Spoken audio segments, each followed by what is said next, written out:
good evening. Thank you for caring enough about BC and Canada to come out on a rainy night to share your concerns and be part of the solution. Here at the Riding Association level is the most grassroots place in the province of BC that we can let our voice be heard. So much can happen here in our White Rock Riding Association. It's here where we choose our candidate.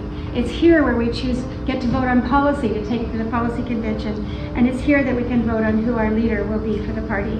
Anyone age 14 and up and $10 can get you that authority. Let's say that word together, authority. Authority. I don't like the word power, I like the word authority, because you're representing, you have the authority to vote, and that's what your $10 membership does, to get our voice in our provincial governments. Let's talk about why we're here. Each of you are here because you care, and we would love to know what is important to each of you. And before we talk about what's going on and what's been going on this past year, I do want to say a special thank you to each of you who worked so hard to make this year a fun and effective year for us. To our current board, thank you for your faithfulness, coming to our meetings month after month. To Melissa, our Director of Communication, for keeping us organized and connected. To John Bogar, where's our John? Where's John? There you are. Our faithful secretary for faithfully recording the minutes and getting them out to us. Jesse, who is in Poland right now, for being willing to be our treasurer. To Todd Antife for organizing a wonderful fundraising dinner at Kiki's and set the bar for the next one. Thank you. To Michelle Ferguson for doing such a great job on our healthcare committee. And we're hoping to host a healthcare town hall in our riding and expose the dangers of how the NDP socialist government is destroying our healthcare. To Owen McRae, where's Owen? There he is. Hi Owen, for being an excellent VP and also a liaison to our faith community in the White Rock. And congratulations, Owen, on your team that put together the outstanding prayer breakfast a few weeks ago at Peace Portal Church. And we also have tickets for the lovely luncheon coming up at Peace Portal if anyone would like to come on the 26th. And of course, a special thank you to our MLA, Trevor Halford, for a successful year as a BC Conservative MLA and for representing us well in Victoria on the legislative floor and in our community like tonight. I don't think we have any idea of the pressures that an elected member faces, attacks from the opposition, from the media, and we want to encourage him to continue standing strong for conservative principles in the legislature. So this is being recorded, so let's actually say thank you to Trevor. Trevor, thank you. If you are currently on the board, would you please stand so we can say thank you? We're going to get a photo later, but if you are currently on the board, please look around. These are your friends. We're going to make sure you have each other's numbers. We're going to do fun stuff.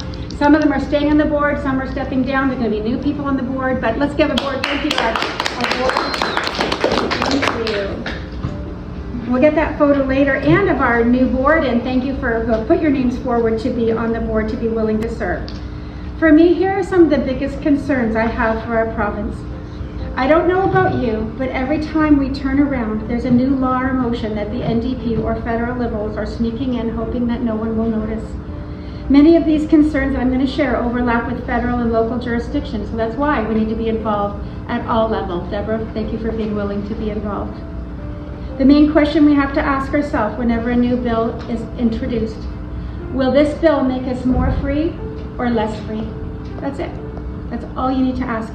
In the last 10 years under Trudeau and Carney, and the last many years under the Horgan NDP government in BC, I can't think of one single law that they have passed that makes us more free or more prosperous. Instead, every new law has become tyrannical, and the noose around our necks is getting tighter, or the proverbial frog in the water's getting warmer and warmer, and soon it'll be too late to jump out. Last weekend, my family and I and friends had a dinner, and we watched a movie. We watched George Orwell's 1984 on the big screen, and we are indeed moving closer and closer to a big brother state. The Justice Center for Constitutional Reforms, the JCCF, has said that if these 3 federal laws are allowed to pass, Canada will be a police state by Christmas. How many of you happened to see that video? I will circulate it to you. I'll put some of these videos I refer to in the minutes. BCC 2, Strong Borders Act, is really a surveillance act. Empowers an army of government officials to conduct warrantless searches of our cell phones and computers. Bill C9, Combating Hate. Many more Canadians are being prosecuted for something they've written or said. And I don't know if you've been watching the news, but every day 30 more Brits are being put in jail for something they put on Facebook or something they said. Bill C9 doesn't even define hate. Hate is a matter of the heart. You can't legislate matters of the heart. You can only prosecute actions. But no, this government wants to be big brother and prosecute you for something you might do or might be thinking. Bill C-63, Online Harms Act. The Canadian Human Rights Commission will have massive new powers to prosecute our speech and writing. Canadians will be punished preemptively for a neighbor who privately accuses someone of doing something or maybe going to do something. Last one, Bill C-8, the Cybersecurity Act, gives the government to kick you off the internet if they don't like what you said or your opinions, with fines up to $50,000 a day or $15 million for companies that don't comply with the minister's orders. If you fight it, you need hundreds of thousands and many years to go through the courts. This is stunning. I don't think the average person has any clue what's going through these courts in our parliament. And it affects us here. In the past few weeks, the horror and lies of the provincial NDP government are being exposed. EB tried to hide his deals with the judges and First Nations, and the judge had assured him that these court cases would not affect homeowners in Richmond. How foolish could he be? And he hid this info from the citizens of Richmond for 7 years. And John, I want to thank you, John Whitman over here, who wants to be on our board. He went all the way to Richmond and witnessed that event. The citizens were stunned. They said, why didn't you tell us? He knew. For over 10 years, we've been trying to warn Canadians about the dangers of voting to bring in UNDRIP ideology to Canada, let alone voting it into a law. UNDRIP, the United Nations Declaration of Indigenous People, without even defining who the Indigenous people were. They could come from anywhere in the world and say they were Indigenous and say, you're on my land. Both BC and Vancouver City signed UNDRIP into law. Why are we letting a foreign unelected body dictate our policies in our beautiful province and city? For many years, our children have been forced to acknowledge that we are on unceded land. So kids, our kids, have been raised thinking that their parents and grandparents are racist and stole the land. I don't know about you, but my family worked very hard to buy our home and land. A land acknowledgement plaque is on every school building in Surrey. Our flags were at half-mast for over a year. These kids got used to being ashamed of our country, ashamed of our schools. And one of the biggest problems is that Pierre Trudeau is still ruling Canada from the grave, as journalist Michael Wagner has said. Because Trudeau refused to allow property rights in the newly repatriated Canadian Constitution. Trudeau knew exactly what he was doing. As a globalist communist, he knew he could never get elected as an NDP, so he ran as a federal liberal, and nobody understood his fancy language or what the heck he was talking about. But we are reaping the results now. In America, they entrenched property rights into their constitution, life, liberty, and the pursuit of happiness, and everyone just understood that meant property rights and the freedom to have a job, whatever you wanted to do. Just want to share something. Last week, going through my boxes as we're moving, I found a paper I wrote in 1983. Any realtors in the room? This is a paper I wrote for the Fraser Valley Real Estate Board in 1983 because they knew that Trudeau had not allowed property rights into this constitution. So my professor at Trinity Western encouraged me to write a paper for the competition for the Fraser Valley Real Estate Board. I'd just like to read a paragraph of it. 1983. This is on a typewriter. Do you guys, anyone ever used a typewriter? It was called This Land Is My Land, That Land Is Your Land. Remember that song? This land is your land, okay? This land is my land, that land is your land. My land, your land. This right to private ownership of property is one of the cornerstones of democracy. And the dismay of Canadians was heard far and wide when the Ottawa government deleted the right to own property from the Charter of Rights of the Patriotic Constitution. Political scientists have in the past agreed that the right to own property is an inherent prerequisite to a free democracy. Recent history points out that no nation, where at least 50% of the adult population owns property, has ever turned to a communist form of government. Life and liberty are secured only as long as the rights of property are securely maintained. And I'd be glad to send this as a PDF to anyone that would like to see it. I'm going to send it back to the Fraser Valley Real Estate Board and thank them for their vision, because they knew.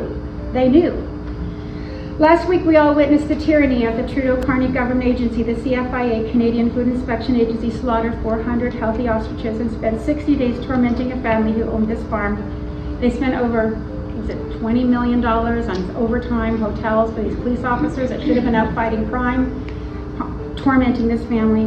The U.S. Secretary of Health even offered to take the birds to the U.S. for research. This family has lost their beloved animals, all for a lie. Whose farm is next?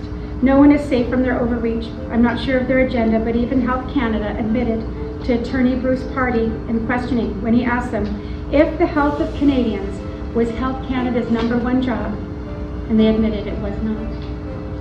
Perhaps they're trying to create the setting for the next emergency to try and lock us down again, another pandemic, but we must be prepared to say no, and that we will not comply with their WHO overlords.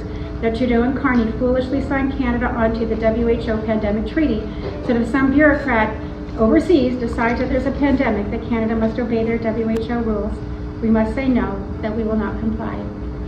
The NDP tyranny over BC healthcare is complete insanity. Thank you to Michelle Ferguson for taking a lead on this, turning healthcare into Big Brother too, in fact.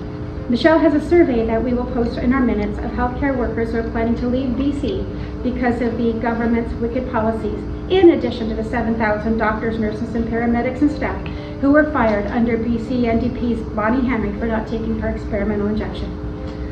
I want to commend so many in our riding who are standing up against the NDP BC housing proposal to build a safe injection site here on 152nd across from the library and playground and the park. Of course, it's not a good idea to have those suffering from addiction to be living with our seniors and families, and many members in White Rock have told me this. That is why they moved to White Rock, was to get away from the drugs of Vancouver. I have just, before I just want to show you this letter from my friend Ellie, and she actually was sending this to John Rostad, so I will mail this to John.